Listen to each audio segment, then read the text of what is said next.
हरि ओम। मंगलं भगवान् विष्णु मंगलं गरुडध्वजं मंगलं पुण्डरीकाक्ष मंगलाय तनहरिः।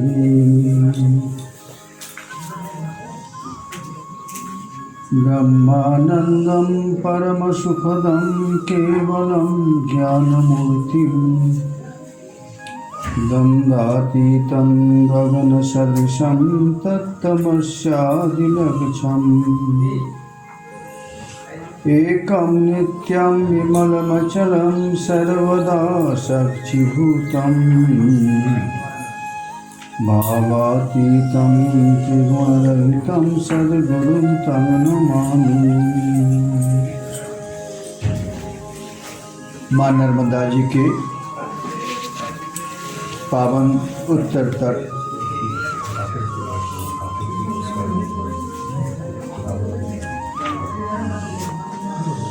मकर संक्रांति। मकर संक्रांति के दिन तीर्थयात्री परिक्रमावासी आ पहुँचे गरुड़ेश्वर। मकर संक्रांति का मेला चारों तरफ लगा हुआ है। घर घर जन जन मन मन सभी ने उत्सव मना रहे हैं। लेकिन मकर संक्रांति सारे तीर्थ बार बार गंगा सागर एक बार। मकर संक्रांति के विख्यात मेला है गंगा सागर में। तीर्थयात्री दर्शन करने के लिए जाते हैं, लेकिन समझने वाला समझते हैं सारे तीर्थ बार बार गंगा सागर एक बार।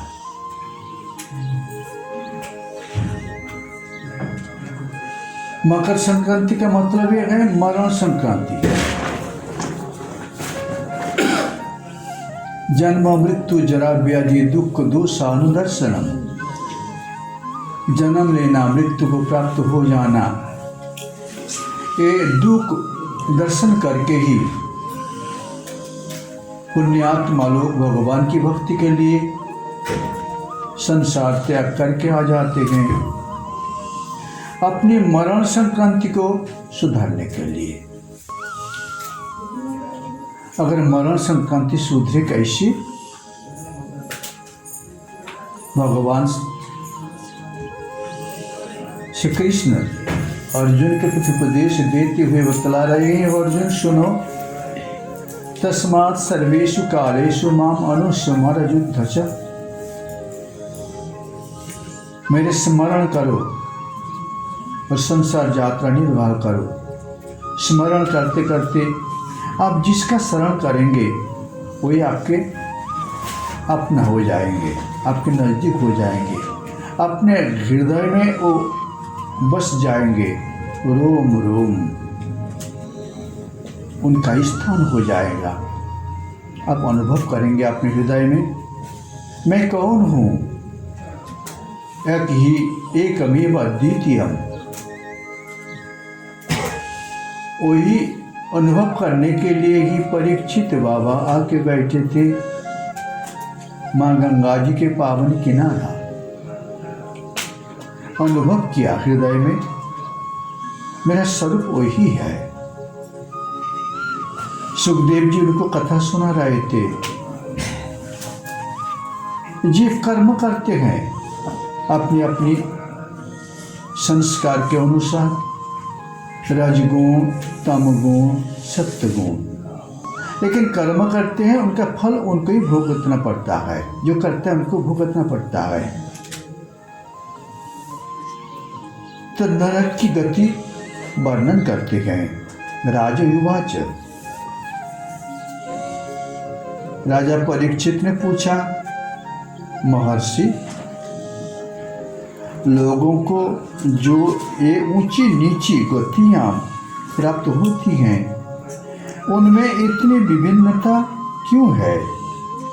सुखदेव जी कहते हैं, राजन, कर्म करने वाले पुरुष सात्विक, राजस और तामस 3 प्रकार के होते हैं तथा उनकी श्रद्धाओं में भेद रहता है। इस प्रकार स्वभाव और श्रद्धा के भेद से उनके कर्म की गतियाँ भी भिन्न भिन्न होती हैं और नुनाधिक रूप में वे सभी गतियाँ सभी कर्ताओं को प्राप्त हो जाते हैं। इस प्रकार निषिद्ध कर्म रूप पाप करने वालों को भी उनकी श्रद्धा की असमानता के कारण समान फल नहीं मिलता। अतः अनादि अविद्या के वशीभूत होकर कामना पूर्वक किए हुए उन निषिद्ध कर्म के परिणाम में जो हजारों नरक की गतियाँ होती हैं, उनका विस्तार से वर्णन करेंगे। राजा परीक्षित ने पूछा, भगवान, आप जिनका वर्णन करना चाहते हैं वे नरक इसी पृथ्वी के कोई देश विशेष में है क्या?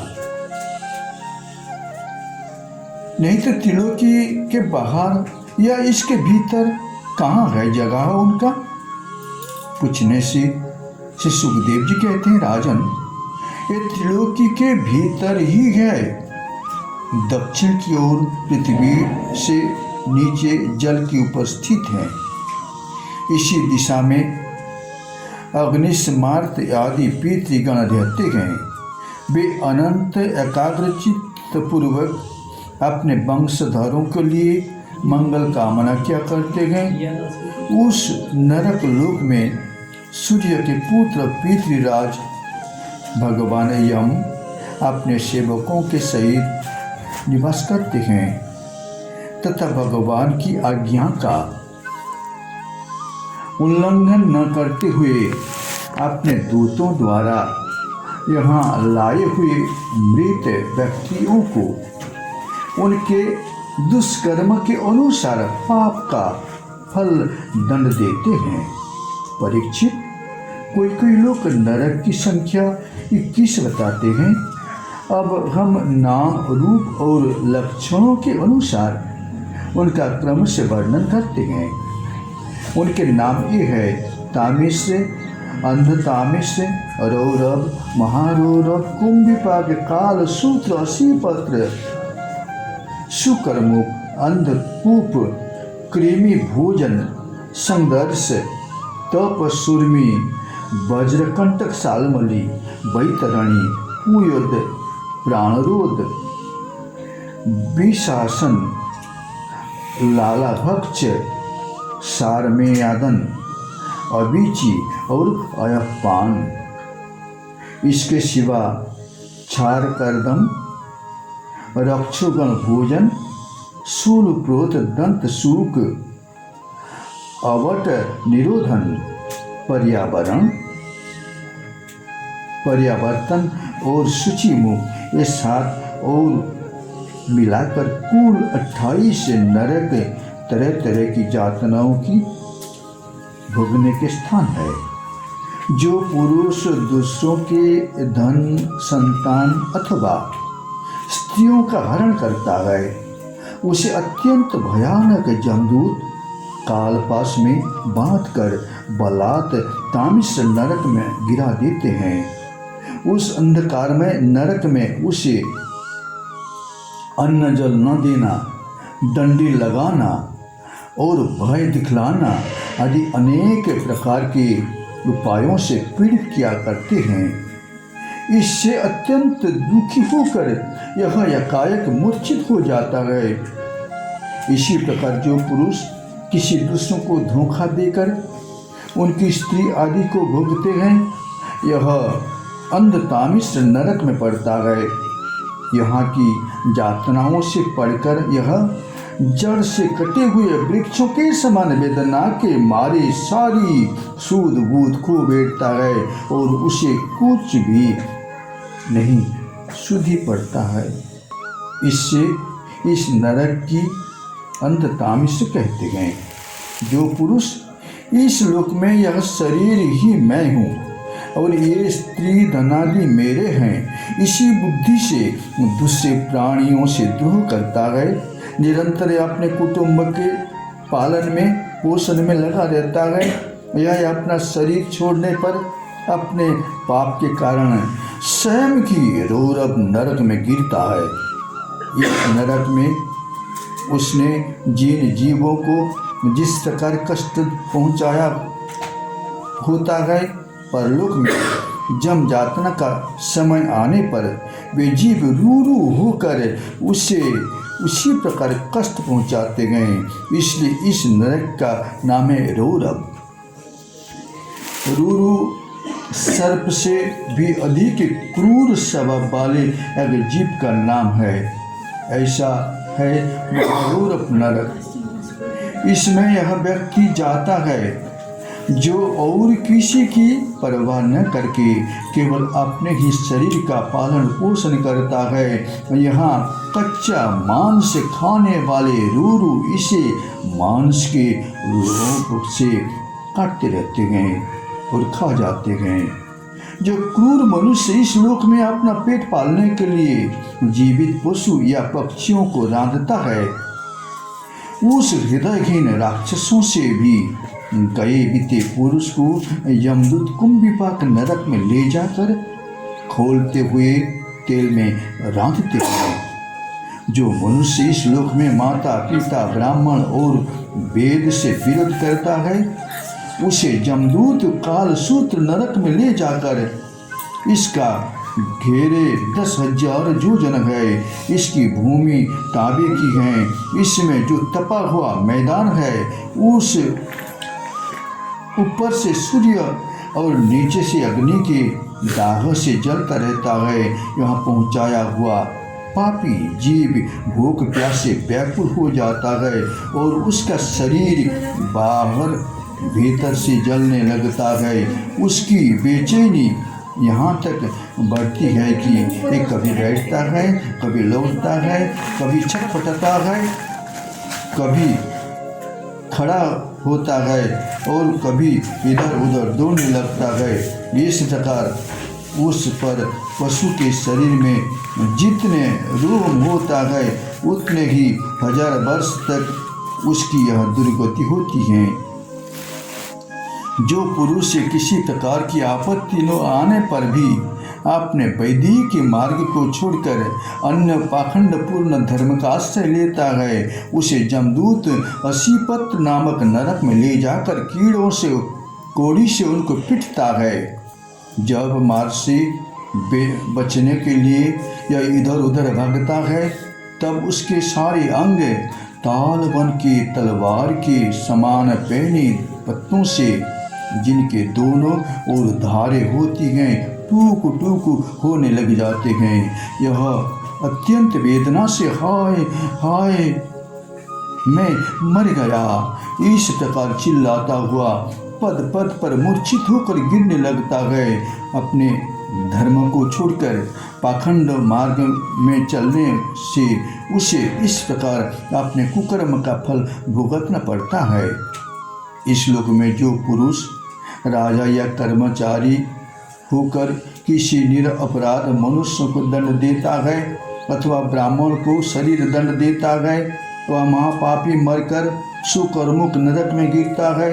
यहाँ अब महाबली जमदूत उसके अंग को कुचलते हैं और यह कोल्हू में पैरे हुए गन्नों के समान पीड़ित होकर जिस प्रकार इस लोक में उसका द्वारा सताए हुए निरपराध प्राणी रोते चिल्लाते थे, उसी प्रकार कभी आर्तस्वर से चिल्लाता और कभी मूर्छित होके वो पड़ा रहता है। जो पुरुष इस लोक में खटमल आदि जीवों को हिंसा करता है, यह उसके द्रोह करने से कारण अंधकूप नरक में गिरता है, क्योंकि स्वयं भगवान ने ही रक्तपान आदि उनकी वृत्ति बना दी है और उन्हें उनके कारण दूसरों को कष्ट पहुंचाने का ज्ञान भी नहीं है। किंतु मनुष्यों की वृत्ति भगवान ने विधि निषेध पूर्वक बनाई और उसको अपनाने के लिए कहा है। उसे दूसरों को कष्ट ज्ञान भी है। यहाँ ये पशु, मृग, पक्षी, सांप आदि रेंगने वाले जंतु, मच्छर, जू, खटमल और मक्खी आदि जीव जिनसे उसने द्रोह किया था उसे सब और से काटते हैं। इसमें उनका निद्रा शांति भंग हो जाती है। वो स्थान न मिलने पर वो बेचैनी के कारण उस घोर नरक अंधकार में जाके भटकता रहता है। जैसे रोगग्रस्त शरीर में जीव छटपटाता रहता है, उसी प्रकार हो जाता है।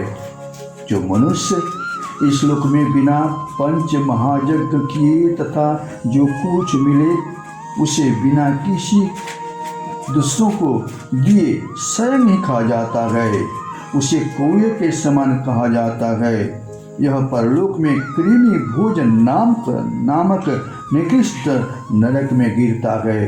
यहाँ 1,00,000 योजन लंबा चौड़ा एक कीड़ों का कुंड है। उसमें उसे भी कीड़ा बनकर रहना पड़ता है।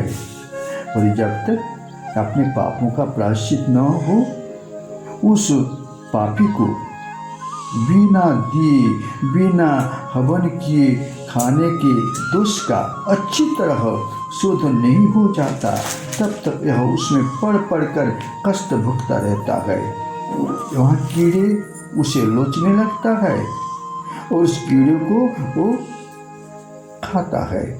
राजन, इस लोक में जो व्यक्ति चोरी या बंजारों से ब्राह्मण की अथवा आपत्ति के समय न होने पर भी किसी दूसरे पुरुष के सुवर्ण आदि रत्नादि का हरण करता गए, उसे मरने पर जमदूत संदेश नामक नरक में ले जाकर तपाए हुए लोहे के गोले से उनको दागते हैं और संडासी से उसका खाल नोचने लग जाते हैं। इस लोक में यदि कोई पुरुष अगम्य स्त्री के साथ संभोग करता है अथवा कोई स्त्री अगम्य पुरुष से व्यभिचार करती है तो जमदूत उसे तप्त सुरमी नामक नरक में ले जाकर कोड़ों से पीटते हैं तथा पुरुष की तपाए हुए लोहे की स्त्री मूर्ति से और स्त्री को तपाई हुई पुरुष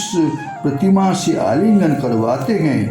जो पुरुष इस लोक में पशु आदि सभी के साथ व्यभिचार करता है उसे मृत्यु के बाद जमदूत वज्रकंटक सालमली नरक में गिराते हैं और वज्र के समान कठोर कांटे वाले सेमल के वृक्ष पर चढ़ाकर लोचने और खींचने लगते हैं। जो राजा या राजपुरुष इस लोक में श्रेष्ठ कुल में जन्म पाकर भी धर्म की मर्यादा का उच्छेद करता है, ये उस मर्यादा अतिक्रमण के कारण मरने पर बैतरणी नदी के पट के जाते हैं। यह नदी नरकों की खाई के समान है। उसमें मल मूत्र पीप रक्त केश नक हड्डी चर्बी मांस और मज्जा आदि गंदी चीज भरी रहती हैं। यहाँ गिरने पर उन्हें इधर उधर की जल के जीव नोचने लग जाते हैं, किंतु इससे उसका शरीर नहीं छूटता। पाप के कारण प्राण उसे बहन किए रहते गए और वे उस दुर्गति को अपनी करनी का फल समझकर मन ही मन संतप्त होने लग जाते हैं। जो लोग शौच और आचार की नियमों का परित्याग करके तथा लज्जा की तिलांजलि देकर इस लोक में शूद्राओं के साथ संबंध गांठकर पशुओं के समान आचरण करते हैं, वे भी मरने के बाद पीप विष्टा मूत्र कफ और मल से भरे हुए पुयोद नामक समुद्र में गिरकर उन अत्यंत घृणित वस्तुओं को ही खाते हैं। इस लोक में जो ब्राह्मण था शास्त्र के विपरीत पशुओं का वध करते हैं मरने के पश्चात वे प्राण रोध नरक में डाले जाते हैं और यहाँ जमदूत उन्हें लक्ष्य बनवाकर बाणों से बांधते हैं। जो पाखंडी लोग पाखंडपूर्ण जगनों में पशुओं का वध करते हैं, उन्हें परलोक में विशेषण नरक में डालकर यहाँ के अधिकारी बहुत पीड़ा देकर काटते हैं। जो द्विज कामातुर होकर अपनी सपर्णा भार्या को वीर्यपान कराता है, उस पापी को मरने के बाद जमदूत वीर्य की नदी लाला भक्ष नामक नरक में डालकर वीर्य पिलाते हैं। जो कोई चोर अथवा राजा या राजपुरुष इस लोक में किसी के घर में आग लगा देते हैं, किसी को विष दे देते हैं अथवा गांव या व्यापारियों की टोलियों में लूट लेते हैं, उन्हें मरने के पश्चात सारमेव नरक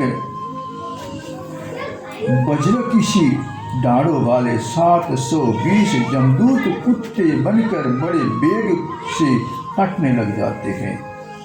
इस लोक में जो पुरुष किसी का गवाही देने में, व्यापार में अथवा दान के समान किसी भी तरह झूठा बोलता है, यह मरने पर आधार शून्य अभिचीमान नरक में पड़ता है।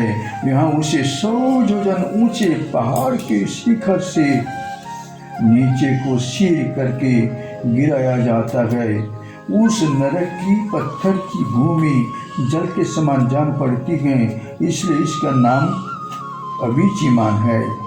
जहाँ गिराए जाने से उसके शरीर के टुकड़े टुकड़े हो जाने पर भी प्राण नहीं निकलते, इसलिए इसे बार बार ऊपर ले जाकर पटकाया जाता है।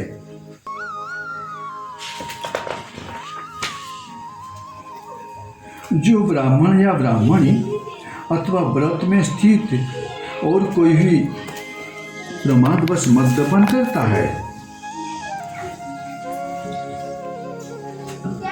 जो क्षत्रिय या वैश्य सोमपान करता है, उन्हें जमदूत अयपान नाम के नरक में ले जाते हैं और उसकी छत्ती पर पैर रखकर उनके मुंह में आग से गलाया हुआ लोहा डालते हैं। जो पुरुष इस लोक में निम्न श्रेणी का होकर भी अपने को बड़ा मानने के कारण जन्म तप विद्या आचार वर्ण या आश्रम में अपने से बड़ों को विशेष सत्कार नहीं करता, यह जीता हुआ भी मरने के ही समान है। उसे मरने पर छार करदम नाम के नरक में नीचे को सिर करके गिराया जाता है और यहाँ उसे अनंत पीड़ाएं भुगतनी पड़ती हैं। जो पुरुष इस लोक में नरमेधावी के द्वारा भैरव यक्ष राक्षस आदि का जजन करते हैं, जो स्त्रियां पशुओं के समान पुरुष को खा जाती हैं, उन्हें ये पशुओं की तरह मारे हुए पुरुष जमलोक में राक्षस होकर तरह तरह की यातनाएं देते हैं। वो राक्षसगण भोजन नामक नरक में कसाइयों के समान कुल्हाड़ी से काट काट कर उसका लोहू पीते हैं, तथा जिस प्रकार ये मांस भोजी पुरुष इस लोक में उनका मांस भक्षण करके आनंदित होते हैं, उसी प्रकार ये भी उसका रक्तपान करते और आनंदित होकर नाचने लग जाते। इस लोक में जो लोग वन या गांव के निरपराध जीवों को, जो सभी अपने पापों का रखना चाहते हैं, प्राणों को रखना चाहते हैं, तरह तरह के उपायों से फुसलाकर अपने पास बुला लेते हैं और फिर उसे कांटे से बेंध कर रस्सी से बांधकर खिलवाड़ करते हुए तरह तरह की पीड़ाएं देते हैं। उन्हें भी मरने के पश्चात जमयातनाओं के समय सूल प्रोत नामक नरक में सूलों से बेधा जाता है। उस समय जब उन्हें भूख प्यास सताती है और कंक बटेरे आदि तीखी चोंच वाले नरक के भयानक पक्षी लोचने लगते हैं, तब अपने किए हुए सारे पाप याद आ जाते हैं। राजन, इस लोक में जो सर्पों के समान उग्र स्वभाव पुरुष दूसरे जीवों को पीड़ा पहुंचाते गए, ये मरने पर दंत सुख नाम के नरक में गिरते गए। और यहाँ 5 7 मुंह वाले सर्प उनके समीप आकर उन्हें चूहे की तरह निगल जाते गए। जो व्यक्ति यहाँ दूसरे प्राणियों को अंधेरी खत्तियों, कोठों और गुफाओं में डाल देते गए, उन्हें परलोक में जमदूत वैसे ही स्थानों में डालकर विषैली आग के धुएं में घुटते हैं। इसलिए इस नरक को अवतरण निरब्ध कहते हैं। जो गृहस्थ अपने घर आए अतिथि अभ्यागत को और बार बार क्रोध में भरकर ऐसी कुटिल दृष्टि से देखता है, मानो उन्हें भस्म कर देगा। यह जब नरक में जाता है तो उस पाप दृष्टि से नेत्रों को ग्रीद, कंक, काक और बटेर आदि वज्र की भी कठोर चोंच वाले पक्षी बलात् निकल लेते हैं। इस नरक को पर्यावर्तन कहते हैं। इस नरक में जो व्यक्ति अपने को बड़ा धनवान समझकर अभिमानवश सबको टेढ़ी नजर से देखता है और सभी पर संदेह करता है, उनके व्यय और नाश की चिंता से जिसके हृदय और मुंह सूखे रहते गए, अतः तनिक भी चैन न मानकर वे यक्ष के समान धन की रक्षा में ही लगा रहता है तथा पैसा पैदा करने, बढ़ाने और बचाने में जो तरह तरह के पाप करता रहता है, यह नराधम मरने पर सूचीमुख नरक में गिरता है। यहाँ उस अर्थ पिशाच पापात्मा के सारे अंग को जमराज के दूध दर्जियों के समान सुई धागे से सीते हैं। राजन, जमलोक में इसी प्रकार सैकड़ों हजारों नरक हैं। उनमें जिनका यहाँ उल्लेख हुआ है और जिनके विषय में कुछ नहीं कहा गया है, उन सभी में सब अधर्म परायण जीव अपने कर्म के अनुसार बारी बारी में जाते हैं। इसी प्रकार धर्मात्मा पुरुष स्वर्ग आदि के दी में जाते गए। इस प्रकार नरक और स्वर्ग की भूख से जब उनके अधिकांश पाप और पुण्य क्षीण हो जाते गए, तब बाकी बचे हुए पुण्य पाप रूप कर्मों को लेकर वे फिर इसी लोक में जन्म लेने के लिए लौट आते हैं। इन धर्म और अधर्म दोनों से विलक्षण जो निवृत्ति मार्ग है, उसका तो पहले द्वितीय स्कंद में ही वर्णन हो चुका है। पुराणों में जिसका 14 भुवन के रूप में वर्णन किया गया है, वह ब्रह्मांड कोश इतना ही है। यह साक्षात परम पुरुष श्री नारायण का अपनी माया के गुणों से युक्त अत्यंत स्थूल स्वरूप है। इसका वर्णन मैंने तुम्हें सुना दिया है। पापात्मा भगवान का उपनिषद में वर्णित निर्गुण स्वरूप यद्यपि मन बुद्धि की पहुँचने के बाहर है, तो भी जो पुरुष इस स्थूल रूप का वर्णन आदत पूर्वक पढ़ता, सुनता और सुनाता है, उसकी बुद्धि श्रद्धा और भक्ति के कारण शुद्ध हो जाता है और यह उस सूक्ष्म रूप का भी अनुभव कर सकता है। व्यक्ति को चाहिए कि भगवान के स्थूल और सूक्ष्म दोनों प्रकार के रूपों का श्रवण करके पहले स्थूल रूप में चित्त को स्थिर करे, फिर धीरे धीरे यहाँ से हटाकर उसे सूक्ष्म में लगा दे। परीक्षित, मैंने तुमको पृथ्वी, उसके अंतर्गत दीप, वर्ष, नदी, पर्वत, आकाश, समुद्र, पाताल, दिशा, नरक, ज्योतिर्गण और लोगों की स्थिति का वर्णन किया है। यही भगवान का अति अद्भुत स्थूल रूप है जो समस्त जीव समुदाय का आश्रय ही है। ओम भूत दीप वर्ष सरिद विनभ समुद्र पाताल दिंग नरक भाग रुद्र संस्था गीता मया तब निपात भूत ईश्वरस्य स्थूलं वपु सकल जीव निकाय धाम। श्रीमद्भागवते महापुराणे वैयासिकमष्टदशसहस्रायां पारमहंस्यां संहितायां पंचमस्कन्ध नरकानुवर्णनं नाम षड्विंशोऽध्याय। ओम नमो भगवते वासुदेवाय। ओम नमो भगवते वासुदेवाय। ओम नमो भगवते